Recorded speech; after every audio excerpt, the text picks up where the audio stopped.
Muy buenos días con todos. Bienvenidos al Instituto de Estudios Peruanos. Mi nombre es Marcos Garfias. Vamos a iniciar una mesa verde dentro de nuestras actividades del instituto y en esta ocasión tenemos a Adam Warren, que ha sido investigador afiliado al instituto, ha estado durante algún tiempo haciendo sus exploraciones y ahora felizmente, y le agradecemos que venga aquí a presentarnos, entre otras cosas, parte de sus resultados. La presentación de su propuesta está ahí titulada Operar para bautizar, la operación cesárea post-mortem y la historia de la medicina colonial hispanoamericana, que es el tema en el cual se va a centrar ahora. Yo lo voy a presentar brevemente. Él es profesor asociado de Historia de América Latina en la Universidad de Washington, Seattle.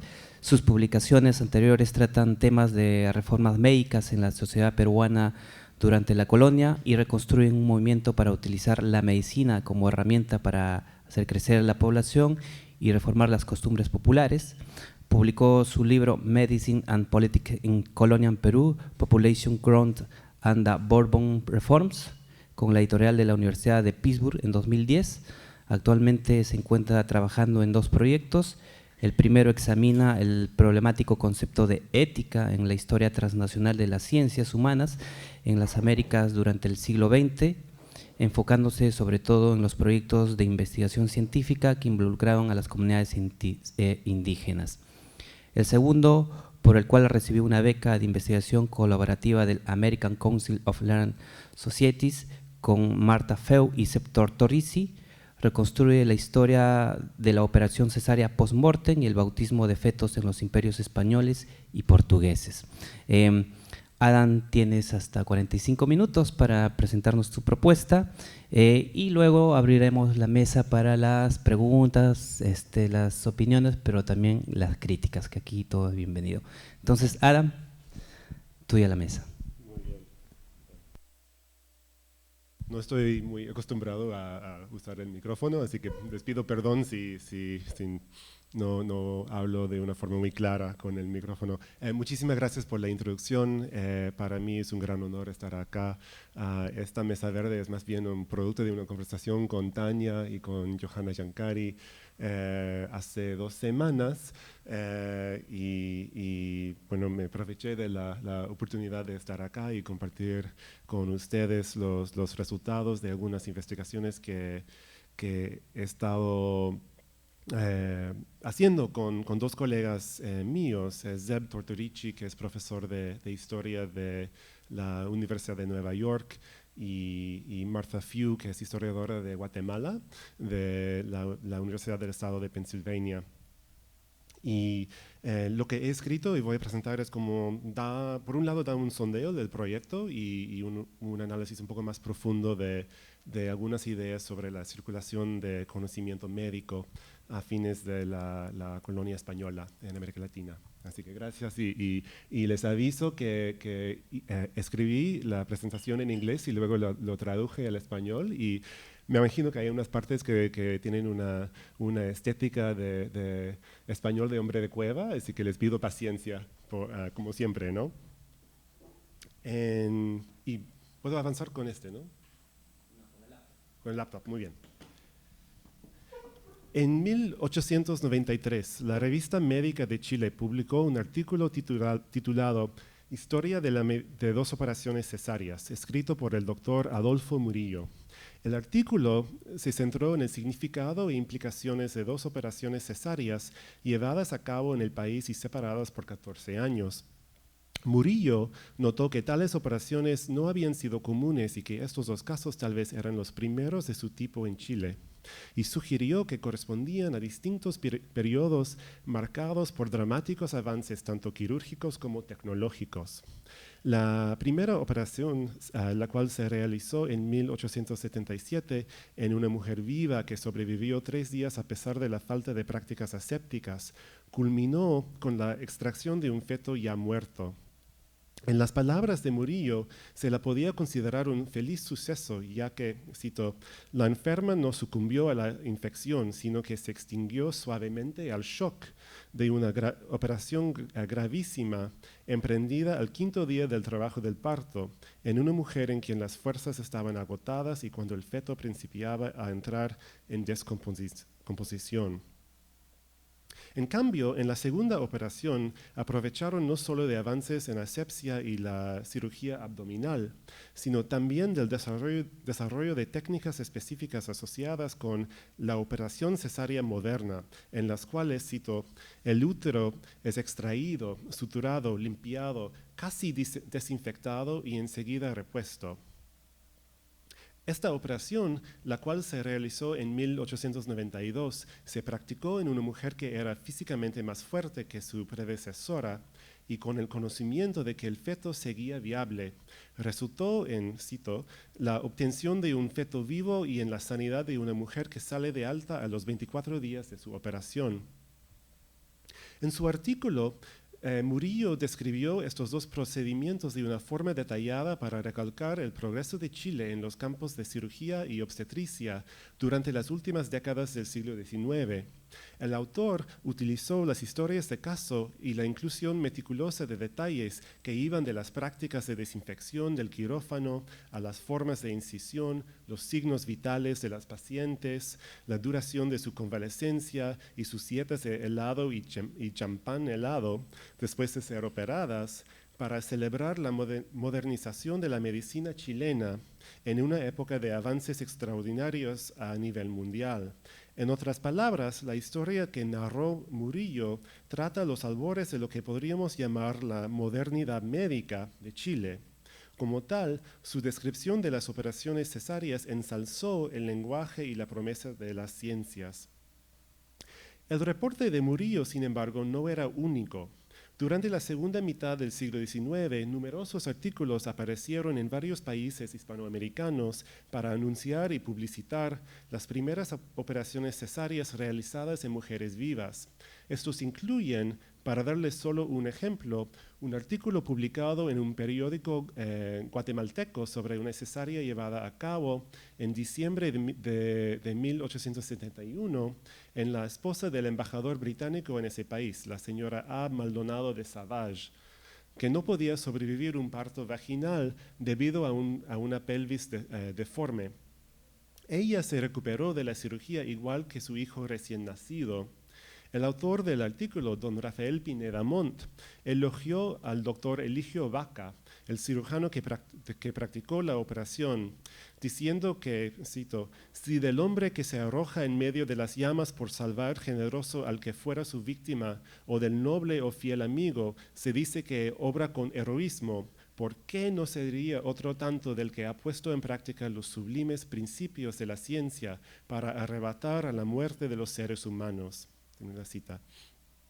El artículo de Pineda Montt declaró que la operación fue la primera cesárea exitosa practicada en una mujer viva en toda Centroamérica y que por eso era testimonio del progreso médico y científico de la región. Un siglo después, siguió inspirando artículos conmemorativos, como se ve acá. Este es un artículo de los años 70, de 1972. Sin embargo, a diferencia de Pineda Montt y algunos otros autores, Murillo elaboró una narrativa de progreso que ignoró la historia más larga de la operación cesárea en Hispanoamérica y otras partes del mundo. Como yo no soy historiador de Chile, ni tampoco he investigado la historia de la operación en ese país a fines de la colonia e inicio de la República, no me atrevo a explicar por qué Murillo la omitió en su trabajo. Dicho eso, les puedo ofrecer la observación de que Murillo, como consecuencia de esta omisión, ignoró las contribuciones que hicieron clérigos, religiosos, cirujanos informales, curanderos, parteras y gente común al desarrollo de la obstetricia moderna y como extensión la salud pública en toda Hispanoamérica.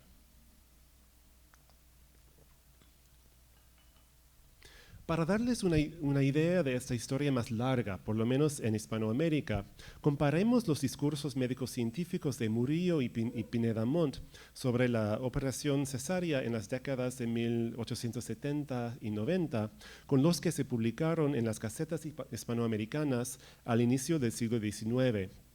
La Gaceta de México, por ejemplo, nos ofrece numerosos ejemplos.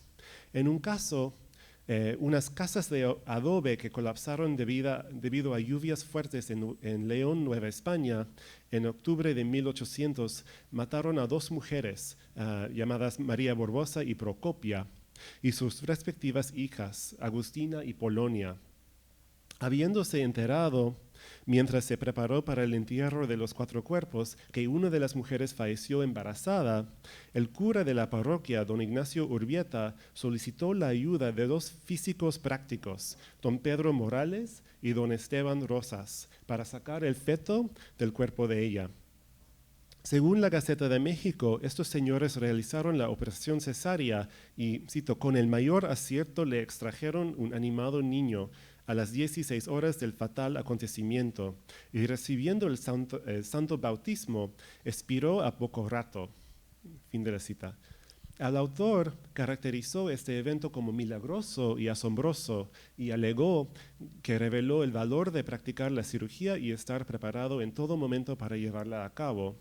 Afirmó que, cito, manifiesta a los físicos que no deben omitir la operación cesárea en iguales circunstancias, y aunque medie semejante tiempo entre las muertes de las madres y darles sepultura, pues la omisión en esta parte puede acarrearles una infelicidad eterna a las criaturas.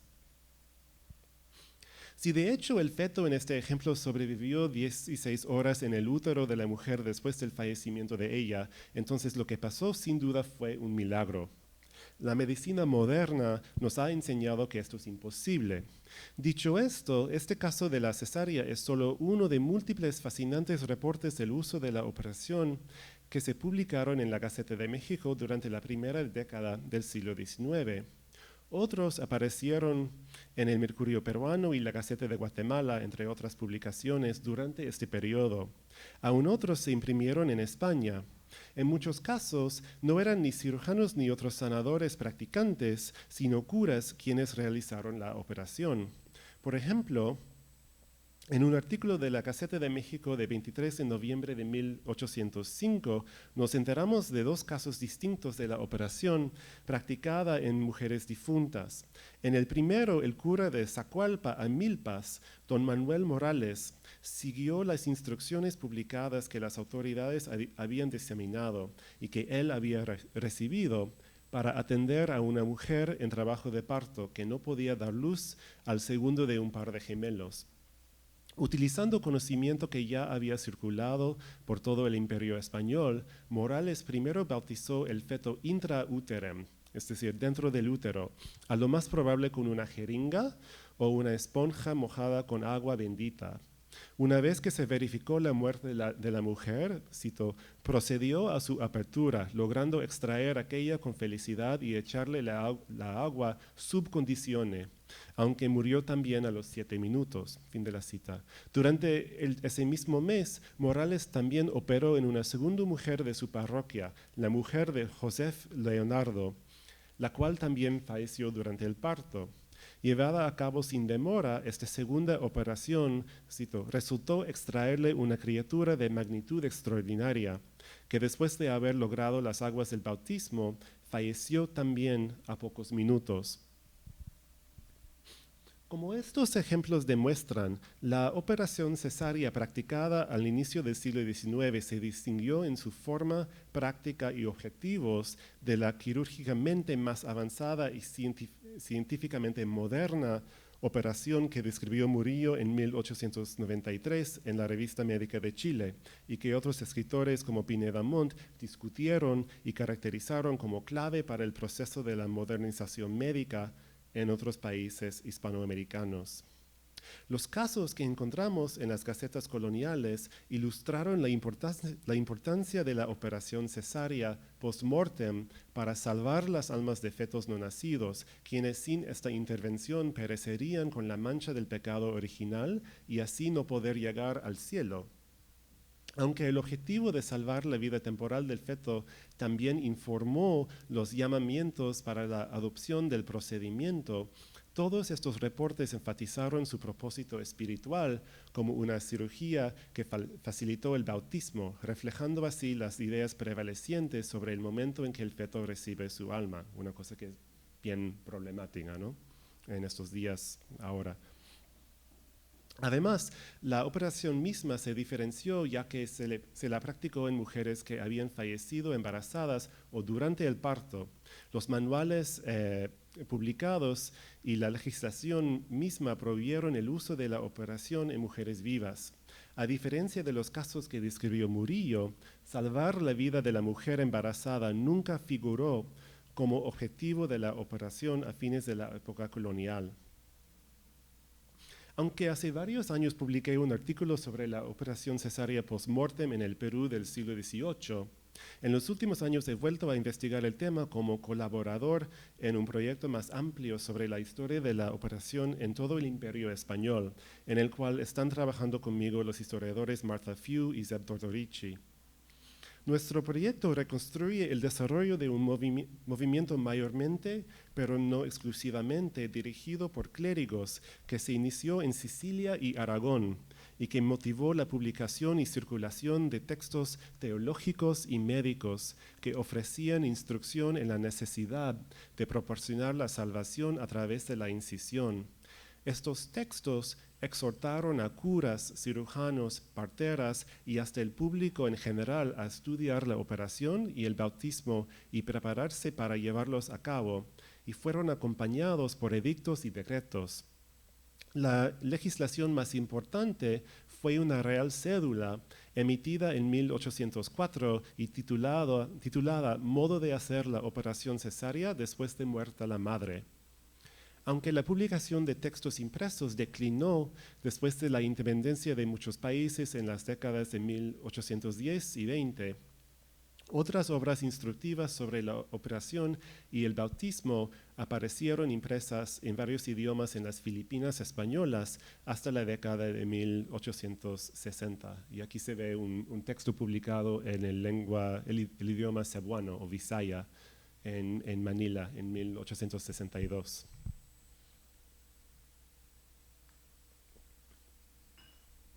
En nuestro proyecto estamos analizando esta producción textual y también buscando e identificando casos del uso de la operación en varias partes del Imperio Español. De esta manera, nuestras investigaciones se basan en y construyen sobre los estudios regionales que otros estudiosos han realizado en territorios remotos y periféricos como Puerto Rico y California, tanto como los centros de la autoridad política española en las Américas y Asia. Esto no es ninguna pequeña tarea y hemos pasado muchas horas tediosas revisando en línea varios microfilms digitalizados de libros de bautismos y de difuntos en busca de palabras como cesárea y doble entierro. Nuestra esperanza es publicar el primer estudio completo y exhaustivo de la historia de la práctica de la operación en todo el Imperio Español. En esta presentación voy a utilizar varios casos del uso y descripción de la operación cesárea y del bautismo de fetos con el propósito de recalcar y explorar las limitaciones y oportunidades que las investigaciones sobre este tipo de tema nos ofrecen. Nuestro proyecto enfrenta retos que son comunes para los que escribimos historias de la medicina en Hispanoamérica, que van más allá de los estudios de médicos y cirujanos profesionales y que se atreven a meterse e investigar los contextos privados e íntimos de la experiencia humana, como por ejemplo las casas y los espacios donde ocurren los partos.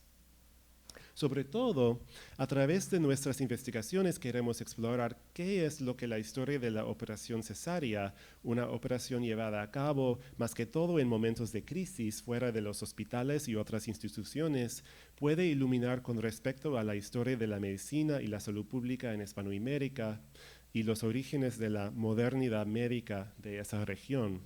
Al hacer eso, el proyecto trata temas claves que también son el foco central de varios estudios recientes sobre la medicina colonial y la salud pública. Estos incluyen la cuestión de quién produce el conocimiento y cómo ese conocimiento se circuló y se negoció en el pasado.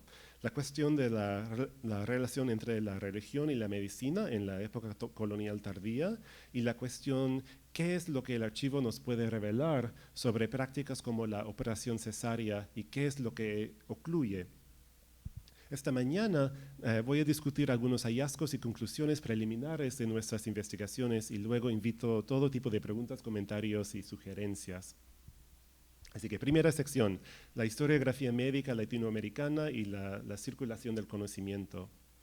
En las últimas 2 décadas, nuevos estudios de la historia de la medicina en la Hispanoamérica colonial han transformado nuestras formas de entender tanto la política médica colonial como las raíces de lo que se podría llamar la modernidad médica. Esto se debe en particular a un cambio de enfoque y de método, ya que las historias tradicionales institucionales, biográficas, prosopográficas y políticas han pasado de moda. La historia médica ha dejado de ser principalmente la historia de grandes médicos y cirujanos y ahora se centra en las vidas y experiencias de practicantes y sanadores informales, tanto como los pacientes mismos.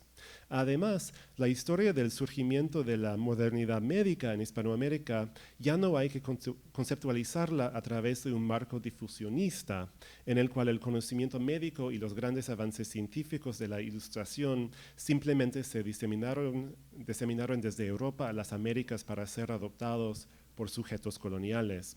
Más bien, habiendo abandonado hace unos años el modelo de George Basaya, que delinea las etapas de la producción y difusión del conocimiento del centro a la periferia, los estudios recientes optan por otros modelos y, igual que los nuevos estudios sobre la época moderna, demuestran cómo se coprodujo y negoció el conocimiento médico por ambos lados del Atlántico a través de los encuentros cotidianos y las interacciones entre sanadores y gente común.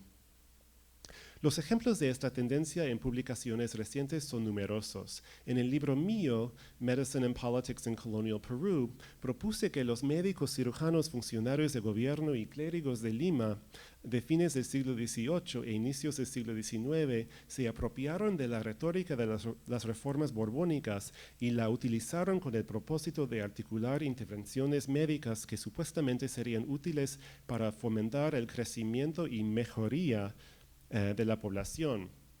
De esta manera, figuras inclinadas a apoyar las reformas no solo basaron sus ideas en el conocimiento médico diseminado desde Europa, sino también generaron su propio conocimiento e intervenciones, entre ellos distintas formas de teorizar la influencia del medio ambiente peruano en la salud y un supuesto tratamiento para leprosos en Lima. En esta producción de conocimiento participaron médicos y filósofos naturales, seglares, tanto como clérigos y otros miembros de la Iglesia Católica, y ellos lucharon para controlar la administración de atención médica y debatieron el poder curativo de los ritos y las oraciones. El nuevo libro de Paul Ramírez, Enlightened Immunity, extiende este marco más allá de los capitales virreinales para explorar cómo las comunidades locales rurales en la Nueva España, es decir, México, lucharon contra las epidemias de viruelas y otras enfermedades.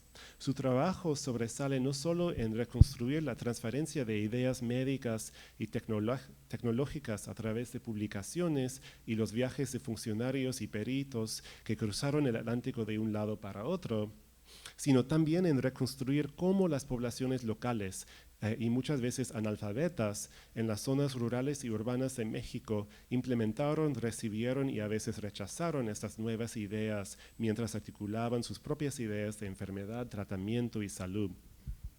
Ramírez comparte conmigo un énfasis en el papel de la religiosidad local en informar cómo las intervenciones médicas se introdujeron y debatieron entre gente común tanto como los clérigos. Su trabajo se basa además en la metodología de los estudios de campesinos, los estudios de subalternos y los estudios de resistencia y rebelión para analizar magistralmente las políticas locales durante las epidemias. Martha Few y Pablo Gómez van más allá de Ramírez y yo con este tipo de análisis, pues utilizan otros métodos para proponer que América Latina constituyó un sitio conectado pero distinto para la producción de conocimiento médico. E insisten que no se puede considerar esta producción como derivado de la vida intelectual europea.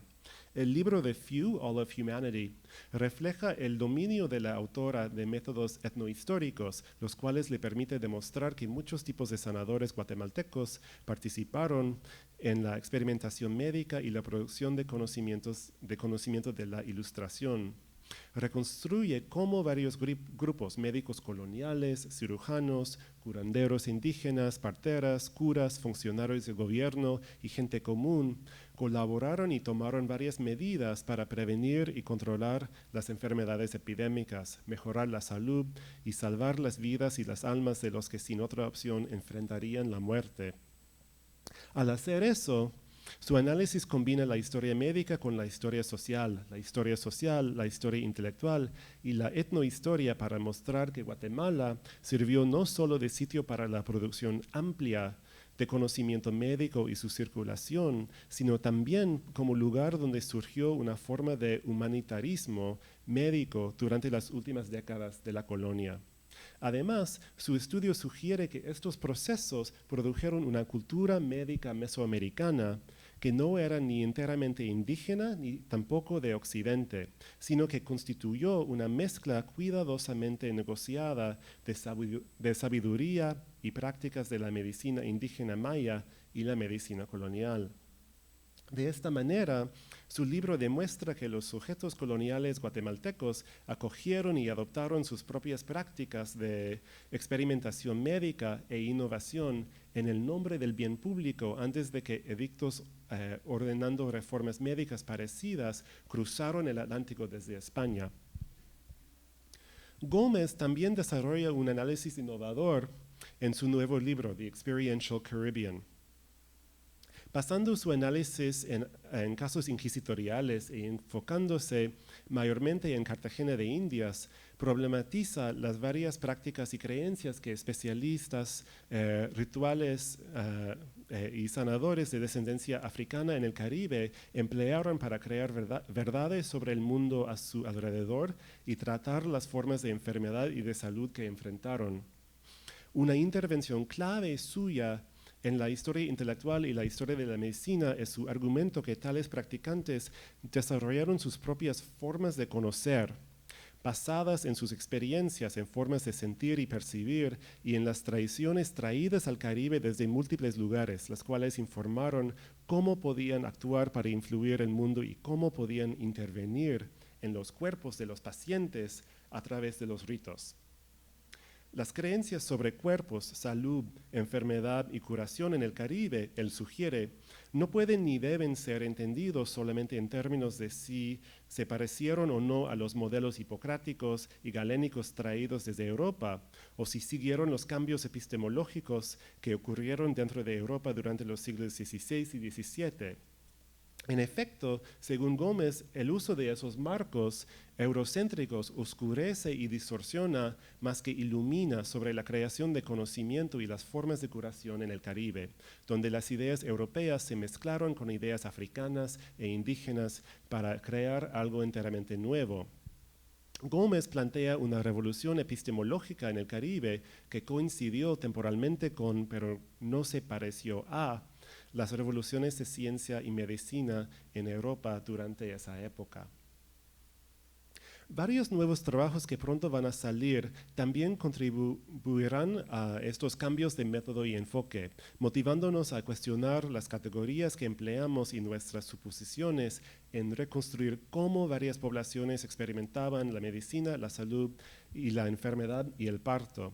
Por ejemplo, la historiadora Patricia Palma Maturana ha producido una excelente tesis doctoral y unos artículos fascinantes que examinan la historia de la medicina china en el Perú durante la segunda mitad del siglo XIX, periodo en que muchos inmigrantes chinos llegaron como trabajadores a la costa de este país.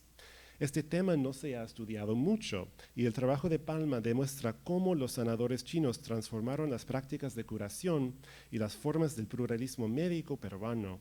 Como libro publicado, su proyecto ampliará nuestra conceptualización de formas de conocer en la medicina peruana del siglo XIX. Destaca también el excelente proyecto de Jethro Hernández sobre la historia de la homeopatía en México a fines del siglo XIX e inicio del siglo XX, la tesis doctoral de Elizabeth O'Brien sobre la historia de la obstetricia y la cirugía en México y el proyecto de Carlos Dimas sobre la historia de conceptos de medio ambiente y enfermedades epidémicas en Tucumán, Argentina, durante el siglo XIX. Todos estos proyectos forman parte de un campo de estudios amplio que se basa en las contribuciones de destacados historiadores como Ana María Carrillo, Marcos Cueto y Stephen Palmer, que han profundizado nuestro conocimiento de las historias de sanadores y curanderos formales e informales en varios países de Hispanoamérica. Tomados en conjunto, nos ayudan a complicar productivamente el concepto del pluralismo médico y repensar cómo analizamos los encuentros entre sanadores y pacientes que resultan en la producción de nuevas formas de conocimiento médico. Ahora, segunda sección, las operaciones cesáreas y la circulación y producción de conocimiento. Pregunto, ¿cómo podemos aplicar estos métodos y marcos conceptuales al estudio de la historia de la operación cesárea en el Imperio Español? ¿Constituyó la operación un ejemplo de la coproducción de conocimiento o por lo menos la circulación multidireccional de ideas entre distintas regiones? ¿Revela esta historia la coexistencia de diferentes epistemologías o modos de conocer?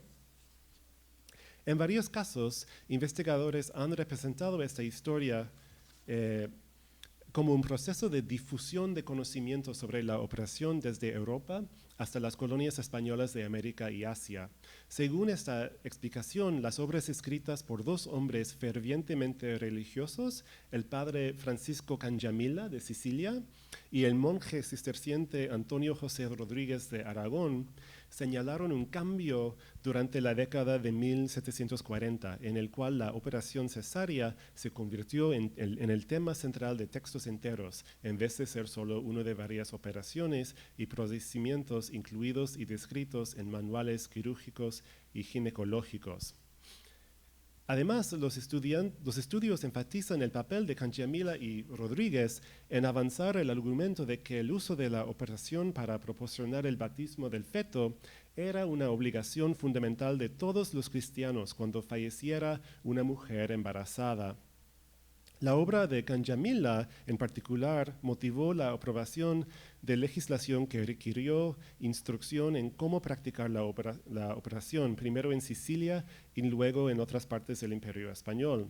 Las obras de Canjamila y Rodríguez también inspiraron a otros autores a escribir textos en las colonias españolas, los cuales sacaban información de ambos autores para comunicar el conocimiento de la operación a varios tipos de sujetos coloniales, de curas a cirujanos, parteras, funcionarios del gobierno y el público en general.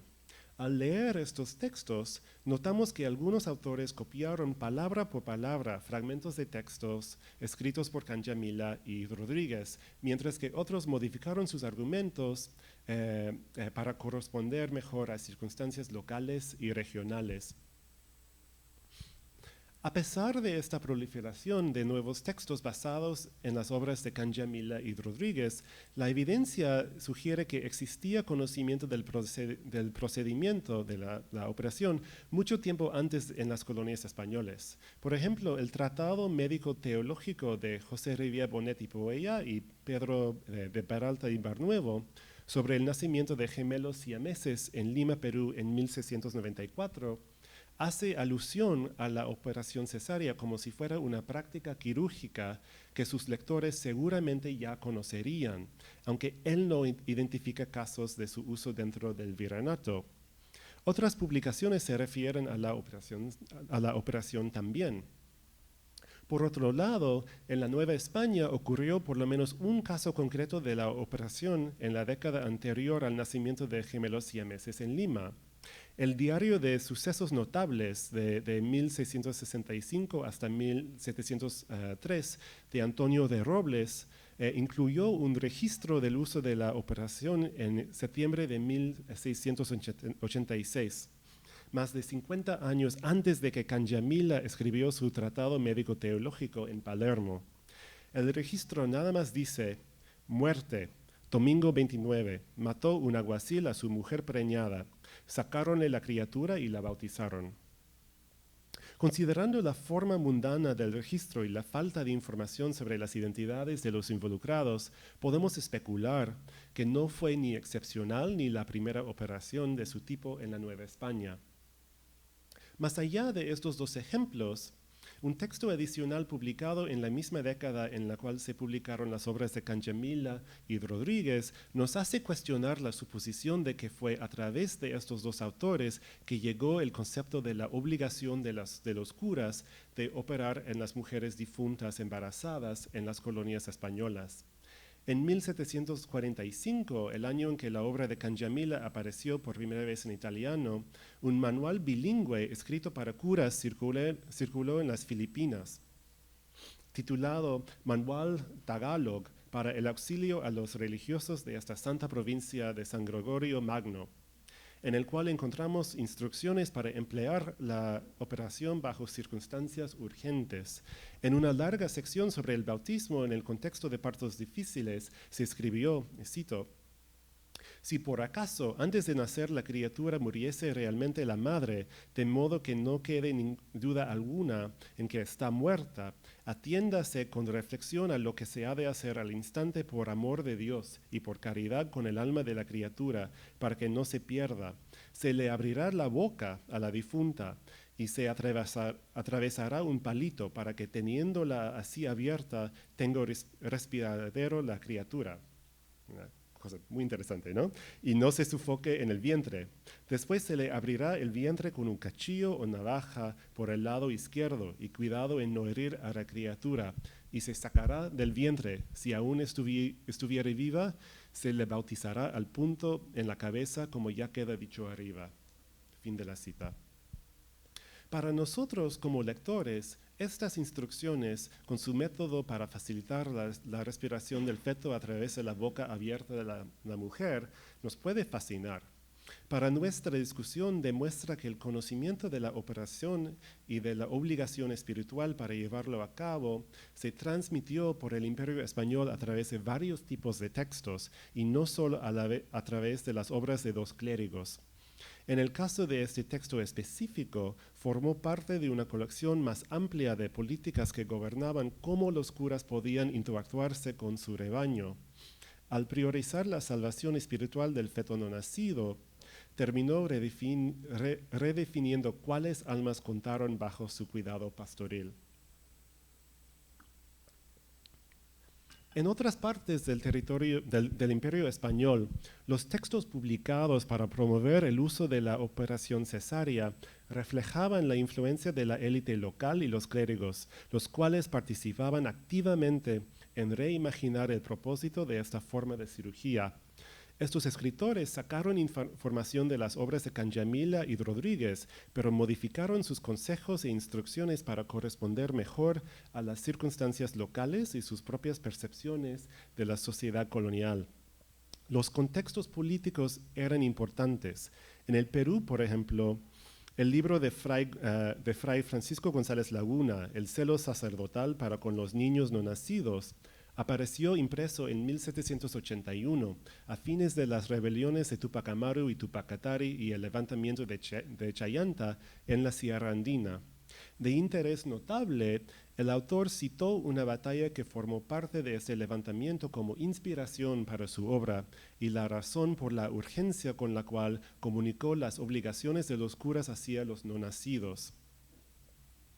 Escribió que en el pueblo de San Pedro de Buenavista, en la provincia de Chayanta, en el Alto Perú, unos rebeldes mayormente indígenas atacaron a los vecinos de una forma excepcionalmente violenta después de varios días de combate, y ellos cortaron y abrieron los vientres de las mujeres embarazadas del pueblo y, cito, enarbolaban a los tiernos infantes como marcial trofeo en las puntas de las lanzas.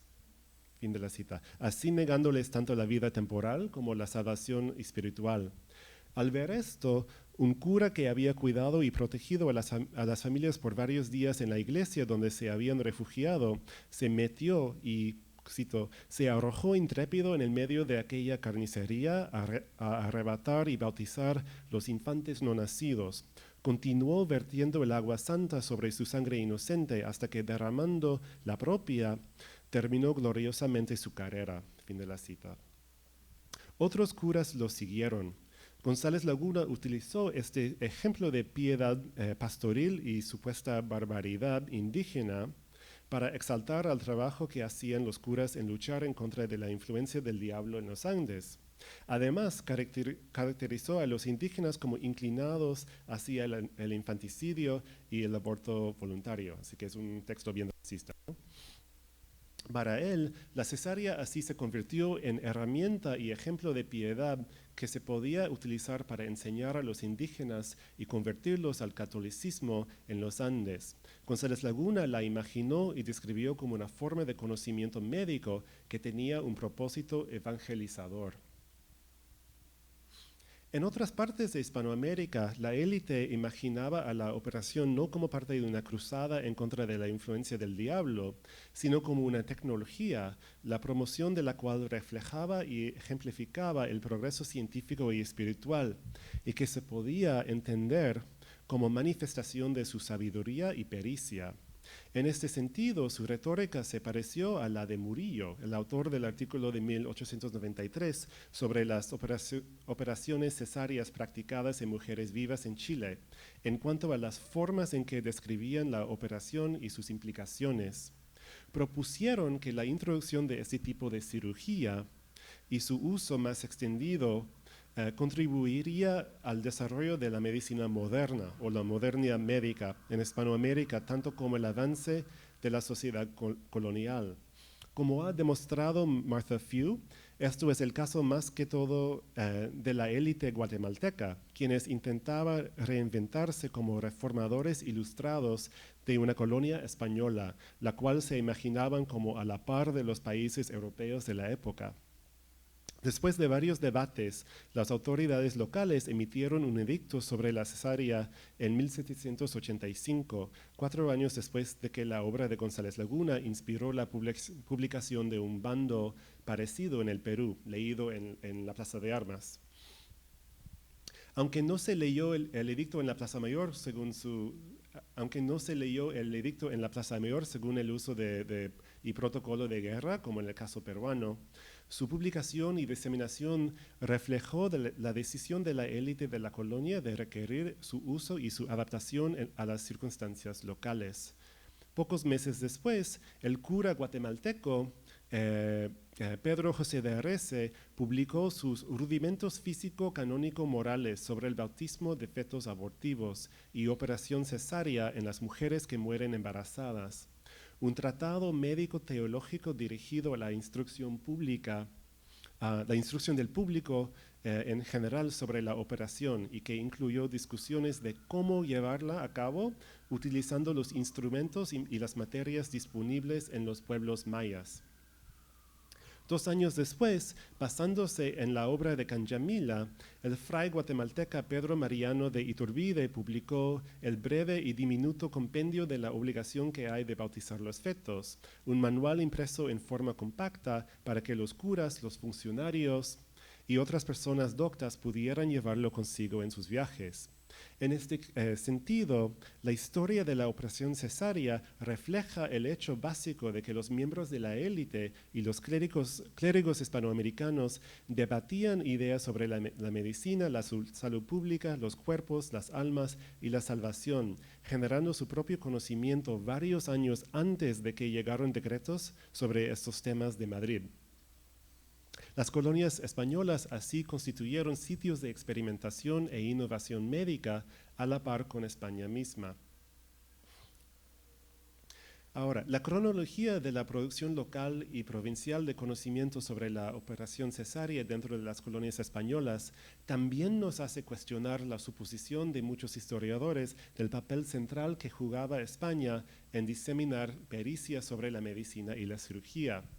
Aunque España tuvo su propio movimiento para fomentar el conocimiento y uso de la operación a partir de la década de 1740, la operación solo se convirtió en política oficial de la corona para todo el imperio al inicio del siglo XIX.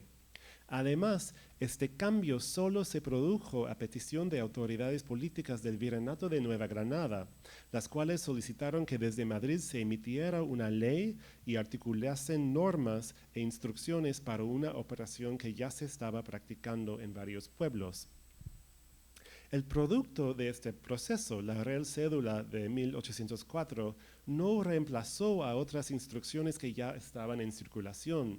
Más bien, una carta publicada en 1807 y escrito por don José María de la Llave, el cura de la parroquia rural de Guamantla, Puebla, nos revela que el conocimiento producido sobre la operación en distintas partes de Hispanoamérica seguía circulando de región a región, compitiendo con la información que cruzó el Atlántico en forma de textos y decretos. Publicado en la Gaceta de México, la carta del cura incluyó una transcripción de la historia que contó González Laguna sobre la batalla en el Alto Perú, en la cual el cura se metió en el campo de batalla para bautizar a los fetos que los rebeldes habían extraído de los vientres de mujeres. Aunque de la Llave describió el celo sacerdotal como un libro raro, ya que solo algunas copias habían llegado al Virreinato de Nueva España, queda obvio que él mismo lo había leído. Según él, esa historia ejemplificó en el siglo XVIII la piedad pastoril realizada, cito, con emulación del celo sacerdotal de los primeros siglos. De la Llave también comparó sucesos que tuvieron lugar en Hispanoamérica y España misma para cuestionar suposiciones sobre quiénes producían conocimiento ilustrado y quiénes se quedaban atrapados en la ignorancia y el barbarismo del pasado. Se centró en las semejanzas y diferencias entre la batalla en Chayanta y una historia que había leído en la Gaceta de Madrid para enfatizar la poca ilustración y la barbaridad no solo de los rebeldes andinos, sino también los vecinos de un pueblo español. Según esta historia, los vecinos del pueblo de Aguilar de la Frontera, en la provincia de Córdoba, colocaron una roca encima del vientre de una mujer que había fallecido embarazada, dejándola así por horas para matar al feto en su útero. De la Llave reportó que según el artículo, el feto sobrevivió bajo el peso de la roca y murió 5 minutos después de ser extraído y bautizado. Y por eso el cura preguntó, cito, ¿cuánto bien no hará todo el que predique y declame contra este bárbaro uso de echar un peso en el vientre a las difuntas preñadas? Fin de la cita. De la Llave también enfatizó el papel de los curas rurales en producir conocimiento sobre la operación cesárea y la vida fetal a través del cumplimiento de sus obligaciones, sus interacciones con cirujanos y otros practicantes y los debates entre los curas mismos. Esto podemos notar en una historia que narró de la enfermedad y la muerte de una mujer indígena llamada María Juana en 1807. De la Llave se enteró de que ella estaba embarazada cuando otro cura llamado don Carlos regresó de un viaje de 4 leguas para visitarla y administrar los últimos sacramentos. Esto lo motivó a viajar inmediatamente con otro cura, cito, a ver si podíamos socorrer a la madre o a la criatura. Fin de la cita. En el camino encontraron a un vecino, el cual les informó que María Juana había fallecido esa mañana sin que hubiera quien se atreviera a la operación cesárea. A pesar de la insistencia de otros de que el feto ya se había muerto, los curas realizaron con actitud desafiante la cesárea juntos, bautizando el feto condicionalmente en el útero. Después de extraerlo, cito, se conoció claramente que vivía, y como la agua se le echó la primera vez en las piernas, se volvió a bautizar con condición en la cabeza y sobrevivió 1/4 de hora al bautismo. Fin de la cita. Aunque nosotros sabemos que tales aserciones de supervivencia fetal después de muerta la mujer embarazada eran imposibles, con la publicación de esta historia, de la Llave quería debatir y diseminar el conocimiento de esta posibilidad. Los curas, como de la llave, así consideraron a estas historias milagrosas y maravillosas como propaganda útil para persuadir a otros del valor de la operación. Otro ejemplo de este fenómeno hemos encontrado en la Gaceta de México, que reportó en 1809 la realización de una cesárea en el pueblo de Ejutla en el cuerpo de una mujer indígena llamada Cristina María. El cura, don José María Hermosa, se enteró de que ella había cumplido el 7º mes del embarazo cuando falleció y decidió ordenar que, faltando un cirujano, el practicante don Pedro Morales, cito, practicase en el cadáver la operación cesárea con arreglo a la instrucción circular que el año 1804 había expedido el ilustrísimo señor obispo, de que le instruyó el cura. Llevaron a cabo la operación más de 8 horas después de la muerte de Cristina María y supuestamente hallaron un feto vivo, otro milagro, ¿no? El cual bautizaron antes de extraerlo del útero. Según el autor, aunque el feto solo sobrevivió unos 4 o 5 minutos, se avisa al público en abono de la operación cesárea para su imitación y en beneficio de la humanidad. Finalmente, en otros casos eran los indígenas mismos que fomentaron el uso de la operación y generaron conocimientos sobre su realización, tanto como practicantes como mujeres cuyos cuerpos al fallecer estarían sujetos a la navaja. Por ejemplo, en 1799, una mujer indígena llamada Nicolasa Chata exigió que practicasen la operación cesárea en su cuerpo mientras ella estaba muriendo de viruelas en el misión de la región de Petén en Guatemala. Y aquí hay una mapa de Guatemala. Petén está muy al norte, casi en la frontera con México, sí, sería. Chata estaba acompañada por su esposo, Marcos Cobb, y por un cura, y temía que no iba a sobrevivir la enfermedad y que su feto también iba a perecer. Mientras su condición empeoraba, el cura llamó a un cirujano barbero indígena.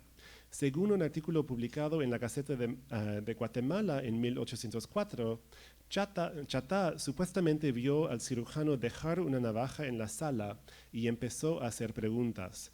Después de una discusión sobre la operación en la cual Chata se dio cuenta de que podían salvar a su feto a través de la operación y el bautismo, ella, cito el artículo, le suplicó al cura que pues ella no tenía esperanza de vida, quería a lo menos que no pereciera sin bautismo la criatura que estaba en su vientre, y que para esto se hallaba dispuesta a sufrir la operación antes de morir, pues temía se le muriese la criatura antes que ella. Chata, así, en un momento de urgencia, exigió que un cirujano indígena intentase una práctica peligrosa y experimental, es decir, operarla mientras seguía viva, un tipo de operación cesárea que según Pineda Montt y Murillo no se intentaría ni en Guatemala ni en Chile hasta la década de 1870. El cura no permitió que operasen antes de que muriera Chata, pero una vez muerta inmediatamente procedieron a hacer la incisión y extraer el feto, el cual bautizaron. La Gaceta de Guatemala describió a Chata como a mujer excepcional y heroica por pedir el uso de la operación, ya que entre los indios se encuentran sentimientos nada comunes de religión. Martha Few ha sostenido que los indígenas mayas como Chata y el cirujano barbero basaron sus formas de entender la operación y sus decisiones de solicitarla y realizarla en distintos conceptos del feto, del parto, de la vida, de la muerte y de la salvación. Para decirlo de otra manera, sus formas de entender la operación no dependieron solo de la instrucción de los curas, sino también de la medicina y la cultura maya. Aunque reconoce que la decisión de Chata reflejaba su fe católica ferviente, en su análisis Few propone que este episodio fue un momento de encuentro entre la medicina mesoamericana y la medicina colonial. Después de pasar unas semanas en el Archivo General de Centroamérica y revisar el caso de Chata, estoy de acuerdo con Few. Propongo que ahora nos toca volver a otros casos de la operación que involucraron a indígenas, que son muchos casos, para analizarlos y ver cómo reflejaban la coexistencia de epistemologías distintas y modos indígenas de saber y conocer en otras partes de Hispanoamérica y las Filipinas. Por ejemplo, ¿Cómo podemos repensar la batalla que describió González Laguna en el Alto Perú para identificar y considerar el papel de los conceptos indígenas de vida y muerte fetal y las vidas y muertes de las mujeres embarazadas? ¿Cómo podemos reinterpretar los casos de la operación cesárea llevados a cabo en las misiones de California, los cuales no he tenido tiempo para discutir este día, para entender mejor a las perspectivas indígenas? ¿Cómo podemos explicar la ausencia de casos, por lo menos casos encontrados e identificados como tal en los Andes peruanos, donde la población era mayormente indígena durante esta época? Hay muy pocos casos en Perú y eso es una cosa que no sé cómo encontrarlos, me cuesta encontrar una solución de ese problema de investigación. Ahora, última sección. ¿Qué tan común era el uso de la operación cesárea post-mortem? Como de manera de conclusión. Esta discusión nos lleva a unas preguntas finales a modo de conclusión. Si era cierto que varios actores participaron en la producción de conocimiento sobre la operación cesárea, ¿era común el uso de la operación entre los sujetos coloniales de distintas partes de Hispanoamérica?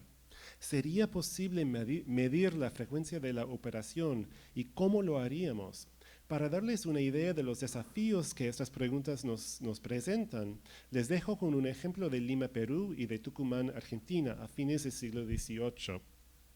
Hace unos años encontré un artículo fascinante en el Mercurio Peruano, la gaceta que se publicó en Lima en esa época, en el cual nos enteramos de que en diciembre de 1794, en la ciudad de Tucumán, del Virreinato de La Plata, una mujer embarazada falleció a causa de un rayo que cito, le entró por la mitad de la mollera, salió por el costado derecho y corrió superficialmente todo el resto del cuerpo hasta la rodilla. El alcalde de primer voto, habiéndose enterado del suceso y temiendo que el feto moriría en el vientre de la mujer sin la salvación del bautismo, ordenó que, con el apoyo del cura, que se realizara la operación cesárea la mañana siguiente. Tomó esa decisión a pesar de la oposición de la familia y otros dolientes que, cito, guardaron un silencio pernicioso en medio de ver a la criatura moverse en el vientre sin cesar. Según el autor, la operación se hizo al final, cito, con tal felicidad que se halló el feto aún vivo. Era varón y duró un cuarto de hora después de bautizado. Un comerciante que recién había llegado a Tucumán realizó la operación bajo la supervisión del alcalde, el cura y otros caballeros que concurrieron gustosos. Así que es un proyecto de hombres, ¿no? Sin embargo, esta historia, la cual se publicó para informar y entretener a los lectores limeños que querían saber noticias de otras partes de Hispanoamérica, no era el único documento en que aparece la muerte de la mujer. En Tucumán, su fallecimiento se registró en el libro de difuntos de una de las parroquias, y ahí nos enteramos de que su nombre era Antonia, y que de verdad murió a causa de un rayo. Sin embargo, el registro de la muerte de Antonia no menciona en ninguna parte el uso de la operación cesárea, aunque sí incluye otra información sobre su vida. El bautismo y la muerte del feto suyo, el cual supuestamente se extrajo vivo, tampoco se menciona, pues no aparece ni en el libro de difuntos ni en los varios libros de bautismos de Tucumán. Es decir, un suceso que se reportó con mucho interés en Lima, una muy lejana, no les pareció de suficiente importancia a los curas de Tucumán mismo para que lo incluyera en los libros y registros. Lo interesante de este ejemplo es que en otras partes de Hispanoamérica, como Guatemala y Nueva España, California, los casos de la operación cesárea sí se incluyeron en los libros de registros, identificados con palabras como cesárea y doble entierro, aunque no de una manera consistente. ¿Cómo entonces podemos explicar este episodio de ausencia de documentación en Tucumán? Tal vez la operación les pareciera tan repugnante que por esa razón no la incluyeron. Alternativamente, tal vez el uso de la operación cesárea fue mucho más extendido, pero no de suficiente importancia para registrarla. ¿De verdad ocurrió la operación o fue nada más una historia embellecida de una mujer que falleció por un rayo en un lugar lejano? Más allá de este caso, ¿cuánta información nos puede brindar el archivo sobre la adopción y práctica de la operación cesárea? Cuando viajé a Tucumán en abril para buscar información, encontré en el archivo mucha documentación sobre el alcalde de primer voto, el cura y el comerciante que realizó la operación, pero nada sobre la mujer que falleció embarazada.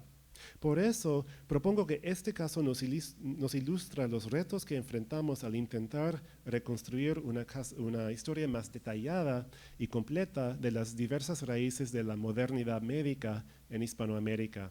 Una historia que incluye a todos los tipos de actores históricos, sus formas de generar conocimiento y circularlo, y sus contribuciones a la medicina y la salud pública.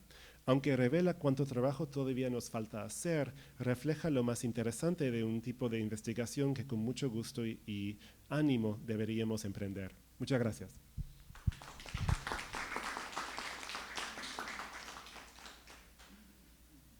Muchísimas gracias, Adam. Bueno, abriremos la mesa a las preguntas, sugerencias de nuestro público. ¿Quién se anima? Y gracias por su paciencia con mi español.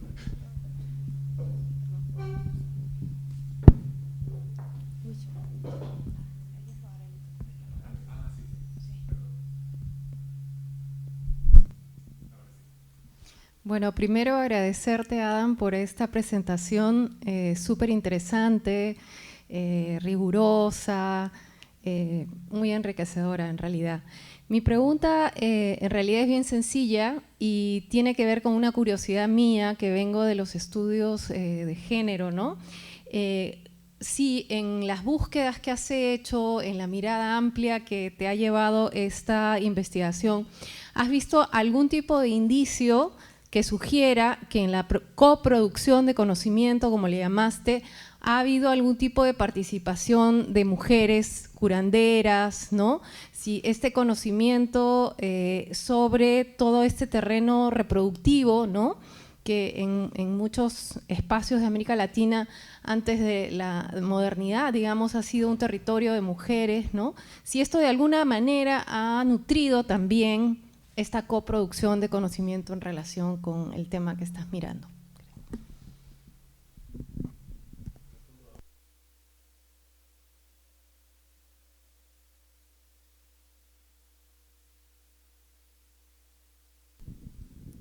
Bueno, buenos días. Ya no voy a decirte lo mucho que aprecio tu trabajo, Adam.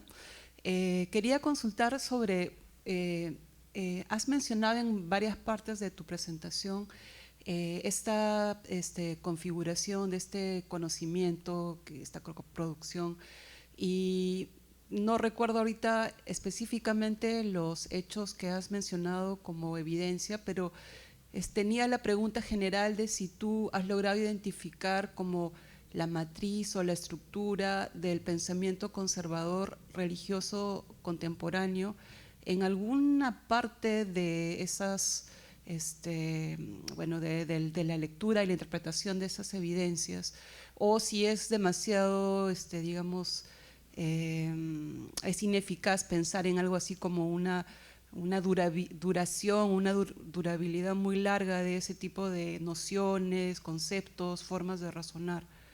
Si tiene sentido preguntarse eso metodológicamente o no.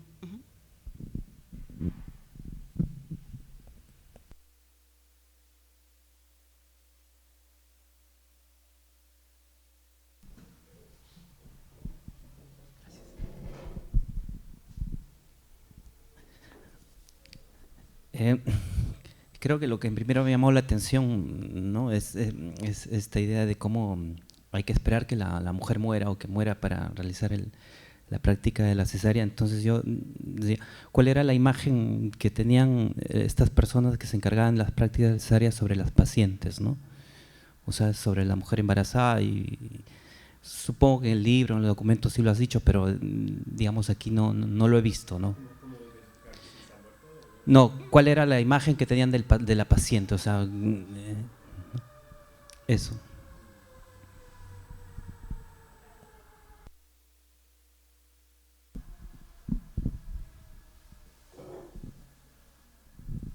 Bueno, en primer lugar quería agradecer tu tu explicación. Yo leí tu libro hace un par de años y me gustó mucho. Y sobre eso, sobre el contenido del libro y sobre lo que has explicado ella, quería hacer una pregunta, ¿no? En mucho de tu disertación has hablado de esta relación que hay entre el espacio sagrado, el espacio piadoso, el conocimiento piadoso, con los nuevos conocimientos científicos, y como una interrelación mutua entre ellos. Y sobre eso quería preguntar, por ejemplo, en el libro tú mencionas cómo con las reformas borbónicas estas nuevas prácticas de saneamiento, de higiene, de prácticas médicas, son como emanadas de la política del Estado colonial borbónico, ¿no? Y yo quería preguntar cómo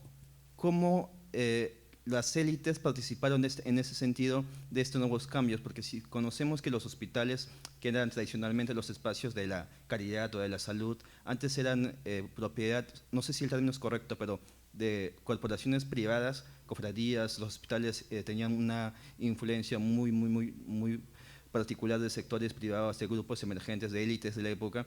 Si estas élites se opusieron cuando estos espacios, los hospitales, pasaron a ser los espacios de la práctica médica, científica de la época de las reformas borbónicas, ¿no? Esa era mi pregunta.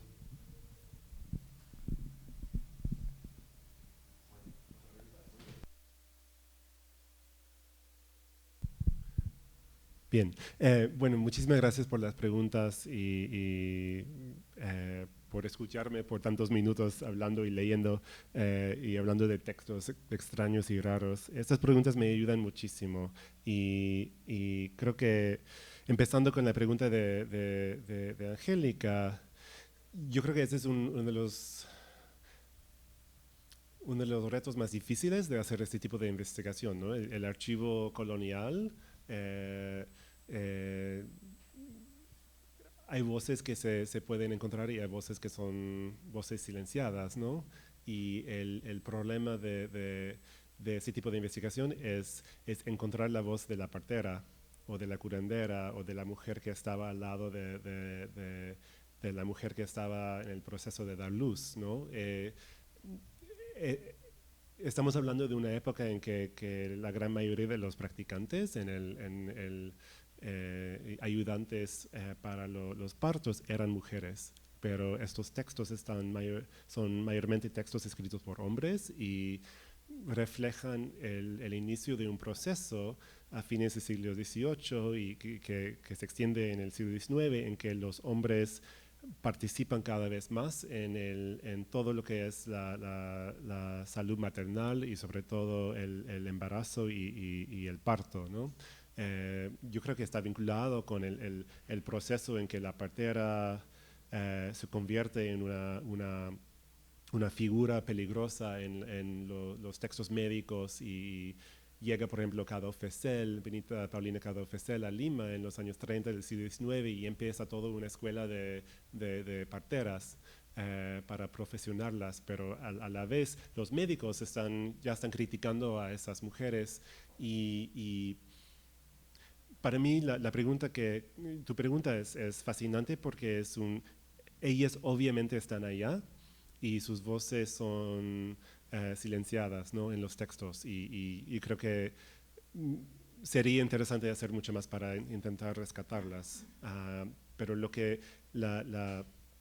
movimiento que se está formando en esa época para promover la operación incluye a las parteras como recipientes de este conocimiento, ¿no? Hay textos dirigidos a parteras, por ejemplo en México hay un texto sobre la operación cesárea específicamente escrito para parteras.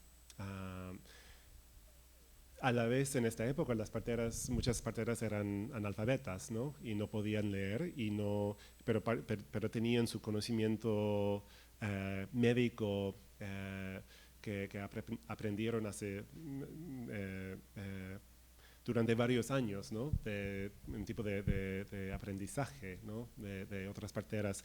Así que yo creo que sí, uno de los grandes problemas con este proyecto es cómo incluir y encontrar a esas voces. Y gracias por la pregunta. La pregunta de Tania es una pregunta muy interesante y que nos inquieta, se dice, mucho, porque obviamente el movimiento que estamos analizando en el siglo XVIII tiene que ver con unos debates dentro de la Iglesia católica sobre el momento en que el feto recibe un alma, ¿no? Y en los debates, por lo menos en Estados Unidos, pero me imagino que acá también, en los debates sobre el aborto médico, el movimiento dentro de la Iglesia Católica a favor de las restricciones se basa en la idea de que el feto recibe su vida y su alma al momento de la concepción, ¿no? Así que para nosotros ha sido complicado escribir un texto que, bueno, les cuento que hemos terminado de escribir un libro que es una compilación de traducciones de textos de todo el Imperio Español sobre son textos primarios de la historia de la operación cesárea, con una introducción crítica.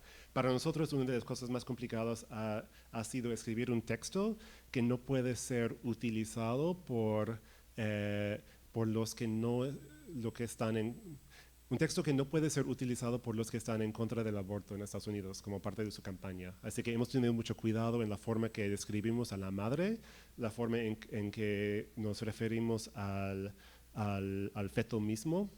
Jamás nos referimos al feto como hijo o niño, aunque esos términos aparecen en los documentos primarios. No hablamos de la mujer embarazada como madre, porque queríamos tener mucho cuidado en no producir un texto que puede ser utilizado como parte de una campaña antiaborto. Y yo creo que tu pregunta sobre los... La verdad es que no sé si hay un vínculo por todo el tiempo entre los debates que ocurrieron al inicio del siglo XVIII sobre el momento en que el feto recibe su alma y los debates contemporáneos. Así que no sé si hay si es un proceso sin interrupción o si es un momento dentro de varios momentos en que los miembros de la Iglesia toman posiciones. Pero lo cierto es que dentro de la Iglesia Católica, en otros momentos, la posición de la Iglesia era todo lo contrario, ¿no? Siglos antes, el concepto de la vida fetal era una cosa totalmente distinta. El feto no tenía vida hasta que cierto punto en que tenía que ver más con leyes de herencia y no con un concepto del alma. A ver, otras preguntas. La imagen de la paciente. Yo creo que esa es una buena pregunta porque, por un lado, uno de los problemas que hemos tenido que, no sé si es superar o tratar, es lo formulaico de los textos, ¿no? Estos textos hablan de cierto modo sobre la mujer, sobre la necesidad de ayuda, sobre el conocimiento de los demás, en que la partera no tiene el conocimiento necesario para llevar a cabo, para salvar la vida de la paciente, etcétera, ¿no? Y la paciente se le caracteriza de cierta forma, de una mujer que está sufriendo mucho, que está sufriendo dolores, que a veces no es una mujer religiosa, otras veces sí. Por ejemplo, Chata es una mujer aparentemente muy católica, ¿no? en la forma en que la describe, pero hay que distinguir en estos textos entre la caracterización de la paciente y lo que realmente pasaba, ¿no? Y creo que no hay... A veces resulta difícil encontrar una respuesta, una forma de proceder con el análisis, pero yo creo que lo que sí podemos decir es que los hombres que escribieron esos textos, son casi todos hombres que eran los autores, siempre basaban sus historias en la idea de que las mujeres dependieron de los hombres para llevar a cabo la salvación del feto, y que dependieron de los hombres para ayudarles en un momento muy difícil del parto, ¿no? Así que la partera siempre tiene una posición auxiliar, ¿no? Periférica en las historias que cuentan estos textos. Y esa es una forma, lo que intento decir es que es una forma de de posicionar a los hombres como los sabios dentro del contexto del parto. Y no me acuerdo de su nombre, Luis. La verdad es que no he vuelto a leer mi libro desde hace muchos años y debería leerlo una vez más, pero así que me cuesta un poco responder a la pregunta con una respuesta muy exacta, pero lo que puedo decir es lo que quería hacer en ese libro es enfatizar lo complicado de todo ese mundo de los hospitales y las reformas médicas y la élite y la mezcla de influencias en la formación de nuevas políticas sobre salud a fines de la colonia en el Perú. Y hay esa palabra en inglés messy, ¿no? No sé si se puede encontrar un matiz o sería difícil dibujar, ¿no?, las relaciones entre los diferentes grupos. Más bien, lo que tenemos en esa época es unos conflictos entre diversos sectores de practicantes de la medicina y de otras formas de curación. Tenemos un grupo de élite que se imaginaba como líderes de un movimiento de reformas médicas. Habían otros religiosos, otros grupos involucrados en la práctica cotidiana de las curaciones, y creo que es lo que quería pintar, digamos, en ese texto es un mundo de debate y conflictos en que no hay ni un solo grupo que puede decir que esta producción de conocimiento es mío, ¿no? Y creo que es lo que quería enfatizar en los hospitales, es que eran espacios de creación de nuevos conocimientos y espacios de experimentación, y a veces habían conflictos dentro de esos sitios entre practicantes que tenían una perspectiva muy religiosa, espiritual sobre la enfermedad y las curaciones, y otros que no, y que querían pensar más en terapias, en formas de curar que no dependían de una cuestión de fe. Y no sé si me explico bien, pero creo que la respuesta es un mundo muy complicado, ¿no? Y de hecho, si volviera a escribir ese libro, me hubiera gustado hacer más para incluir a voces de practicantes informales que son difíciles de encontrar en los archivos, pero a veces se pueden encontrar esas voces en los documentos de la Inquisición, que yo no los revisé para escribir ese libro, pero yo creo que la persona que quiere escribir el otro libro sobre ese tema debería ir a buscar otras voces en esos archivos. ¿Alguna pregunta más? ¿Alguien se anima? Sí.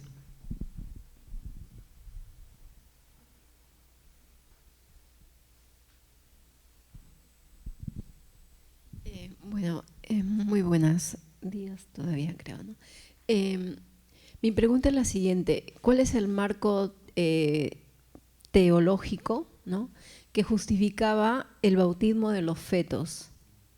Y otra pregunta es si es que la práctica de la cesárea, si la práctica de la cesárea se hacía solamente a mujeres muertas o era una forma también de parto, no lo sé. Ok, gracias.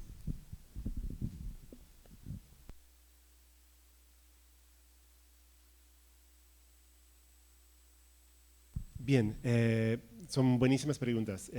Voy a responder primero a la segunda pregunta. Si los textos presentan, en gran parte presentan la operación cesárea como una cirugía una operación que solo se debería practicar en mujeres muertas. Y la verdad es que Canjamila y Rodríguez, esos dos autores de Sicilia y de Aragón, están obsesionados con ese tema, ¿no? Porque piensan que la operación podría ser muy peligrosa para una mujer viva. Estamos hablando de una época en que el control de la infección, que no hay buenas formas de controlar la infección después de hacer una incisión, ¿no? Abdominal. Así que habían casos de operaciones cesáreas practicadas en mujeres vivas a lo largo de la historia. Hay casos en textos de la Edad Media, textos antiguos, en que describen el uso de la operación en mujeres vivas. Pero los textos que llegaron a las Américas y los textos producidos en las Américas antes y después de la llegada de los textos de Canjamile y Rodríguez rechazan esa idea.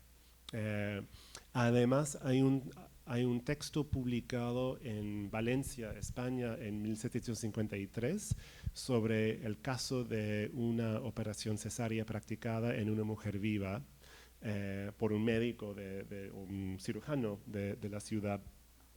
Y el cirujano hizo la operación. Yo lo traduje para el libro que estamos publicando en Estados Unidos, y yo hice la traducción. Es una larga descripción de la forma en que hicieron la operación y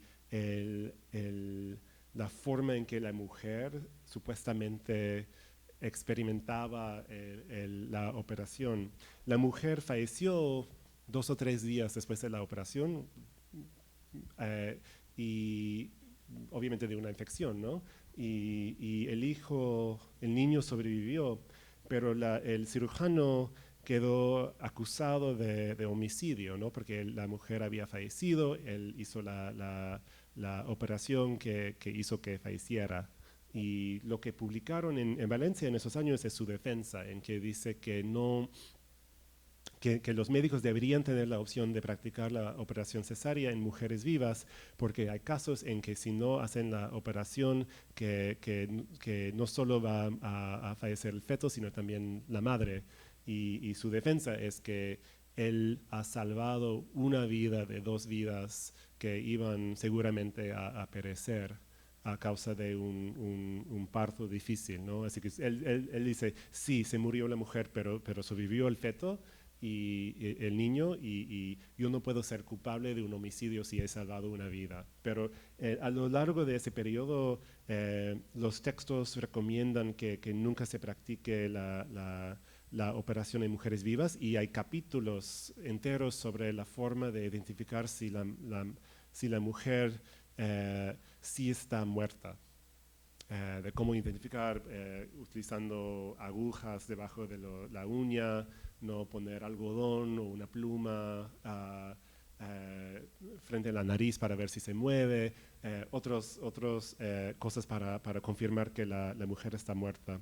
Luego, el marco teológico que justifica el bautismo de los fetos, todo tiene que ver con un debate dentro de la Iglesia en esa época de cuándo el feto recibe un alma, es decir, cuándo comienza la vida de un feto, y si eso ocurre al momento de la concepción o si ocurre después. Y es un momento en que mucha gente en la Iglesia rompen con los conceptos antiguos en que los fetos reciben sus almas en ciertos momentos, es decir, varios meses después del inicio del embarazo. También está vinculado con un debate sobre la existencia del limbo, ¿no? Y la pregunta de qué es lo que pasa si un feto muere, si una mujer muere embarazada y su feto también muere, si ese feto va directamente al cielo o si pasa al limbo o si está condenado al infierno. Tiene que ver con la idea de que existe el pecado original, y que si el feto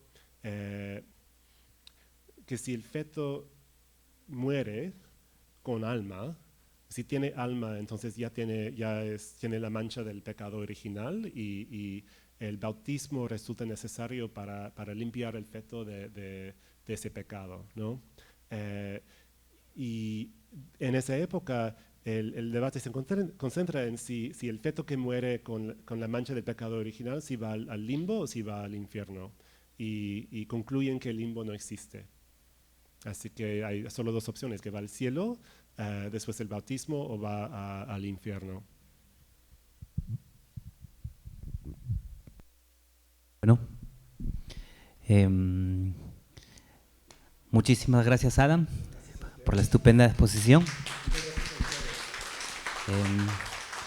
Pues mucho éxito en tu exploración documental, o esperamos que encuentres lo que estás buscando. Bueno, muchísimas gracias también a ustedes por acompañarnos y nos vemos en otra sesión del Instituto de Estudios Peruanos.